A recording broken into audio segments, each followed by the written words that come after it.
2022 চনত মই অসমৰ ৰাইজৰ সহযোগত মানে ক্ৰাউড ফাণ্ডিঙৰ জৰিয়তে এবছৰৰ চিকিৎসা ল'ব পাৰিছিলোঁ, কিন্তু তাৰপিছতে মোৰ কেম্পেইনটো বন্ধ হৈ গ'ল আৰু সিমানখিনি পুঁজি হোৱা নাছিল। সেইকাৰণে মই চিকিৎসাটো ল'ব পৰা নাছিলোঁ। কিন্তু এতিয়া যিহেতু আকৌ জেনেৰিক ভাৰ্চনটো ওলাইছে আৰু আগতকৈ কিছু কম মূল্যত পোৱা গৈছে, সেইকাৰণে মই যোৱা মাহৰ পৰা পুনৰ আৰম্ভ কৰিছোঁ চিকিৎসা। আৰু সেইকাৰণে মই আমাৰ সন্মানীয় মুখ্যমন্ত্ৰী মহোদয়ক জনাইছিলোঁ কথাটো।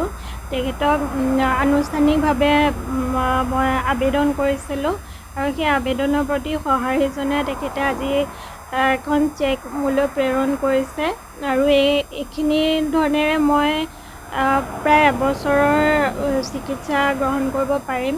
সেয়ে মই তেখেতক ধন্যবাদ জনাইছোঁ আৰু লগতে আমাৰ অসমৰ যিমানসকল SMA বা তেনেকুৱা ৰেয়াৰ ডিজিজৰ যিমানবোৰ পেচেণ্ট আছে, যিসকলৰ চিকিৎসা সম্ভৱ, সেই সকলোৰে কাৰণে ব্যৱস্থা গ্ৰহণ কৰিবলৈ মই তেখেতক অনুৰোধ জনাইছোঁ।